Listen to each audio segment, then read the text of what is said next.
اعوذ باللہ من الشیطان الرجیم، بسم اللہ الرحمن الرحیم۔ میمونہ کی ڈائری کے معزز ناظرین و سامعین، السلام علیکم۔ آج کا موضوع تکلیف دہ ہونے کے ساتھ ساتھ ایک سوالیہ نشان بھی ہے ہمارے اسلامی معاشرے اور اس اسلام کے نام پر حاصل کیے گئے ملک پاکستان کے لیے۔ یہاں کسی مشیر، وزیر یا کسی بڑے عہدے پر فائز انسان پر کیچڑ اچھالا جائے یا اس کا مذاق بنایا جائے تو اس مذاق بنانے والوں کو راتوں رات زمین دوز کر دیا جاتا ہے، مگر یہاں یہ ماروی سرمد نامی فاحشہ، بدکردار، لبرل سوچ آقاؤں کی پالتو موز اور گھوڑی کو اتنی چھوٹ دی ہوئی ہے کہ یہ کبھی اسلامی حجاب کا مذاق اڑاتی نظر آتی ہے، کبھی دین کا، کبھی دین اسلام کے علماء کرام کا، اور اب تو حد ہی ہو گئی ہے کہ اس گھٹیا عورت نے انبیاء کرام کا مذاق بنایا۔ نعوذ باللہ، نعوذ باللہ، نعوذ باللہ۔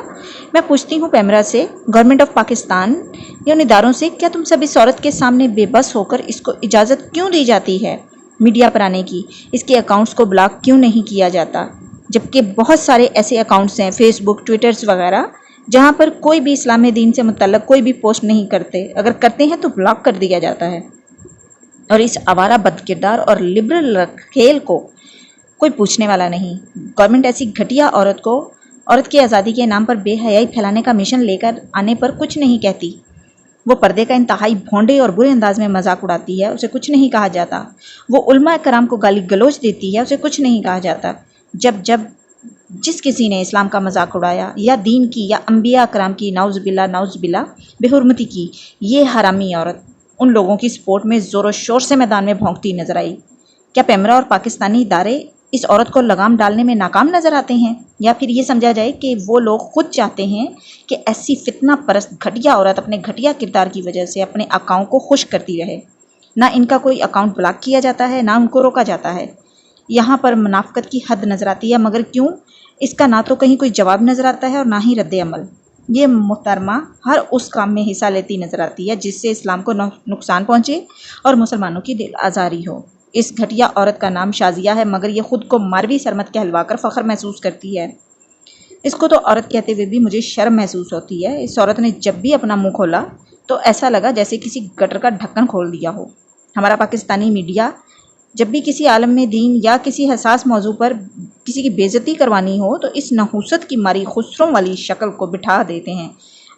بلکہ غلط کہہ گئی کہ خسرے بھی اس سے بہت ہی بہتر نظر آتے ہیں، یہ تو ان سے بھی گئی گزری ہے۔ مگر چند روز قبل اس بدترین بدشکل عورت نے اپنی حد ہی پار کر ڈالی۔ ماروی سرمد نامی فحاشہ نے ایک ٹویٹ کیا کہ مولوی صاحب نے بتایا حضرت عیسیٰ علیہ السلام فوت نہیں ہوئے، اٹھا لیے گئے ہیں۔ ایک سادہ مقتدی نے پوچھا، کیا حضرت عیسیٰ علیہ السلام بھی بلوچ تھے؟ نعوذ باللہ، نعوذ باللہ، نعوذ باللہ۔ جہاں پر اس حرامی نطفہ مخلوق نے حضرت عیسیٰ علیہ السلام کی بے حرمتی کی، وہاں پر اللہ تعالیٰ کی شان میں بھی گستاخی کے ساتھ ساتھ علماء کرام کے ساتھ نفرت کا بھی ثبوت دیا۔ ماروی سرمد کے اس گھٹیا پن پر جب آواز بلند ہوئی تو اس بھینس نے اپنا بیان دیا کہ میں تو بلوچوں کے لیے آواز بلند کر رہی تھی۔ تو بی بی، خیر بی بی تو تم کہیں سے بھی نظر نہیں آتی ہو، تم اپنی آواز، اپنی زبان کو اپنے منہ میں ہی رکھو تو اچھا ہے، کیونکہ تم اور تمہاری زبان سے کروڑوں بہتر گٹر ہیں۔ حکومت پاکستان کسی بھی مجرم کو انٹرپول کے ذریعے ملک واپس لا کر سزا دے سکتی ہے، تو اس ڈرم نما عورت کو بھی پاکستانی ہونے کی وجہ سے انٹرپول کے ذریعے واپس لا کر توہین انبیاء اور توہین مذہب کی سزا دی جائے۔ جاتے جاتے یہ بھی واضح کر دوں کہ میرا جسم میری مرضی خواتین کے حقوق کے لیے آواز اٹھانے والا فارم نہیں، بلکہ عالمی اداروں کے ویژن کو پورا کرنے کا ان کا مقصد اقساط حمل، ہم جنس پرستی، سزائے موت کے قانون کو ختم کرنا، توہین مذہب اور توہین رسالت کے قانون کو ختم کروانا ہے۔ اسلام بیزار اور اقتدار سے عاری ماروی سرمد عالمی اداروں کے ایجنٹ کے طور پر کام کر رہی ہے، اس بات کو سمجھیں۔ امید کرتی ہوں کہ میری آج کی ویڈیو آپ کو پسند آئی ہوگی۔ اس ویڈیو کو مزید اپنے اکاؤنٹس پر شیئر کرنا مت بھولیے گا۔ اپنی دعاؤں میں اپنی اس بہن کو خاص طور پہ یاد رکھیے گا۔ اللہ پاک سب کا حامی و ناصر ہو۔ اللہ حافظ۔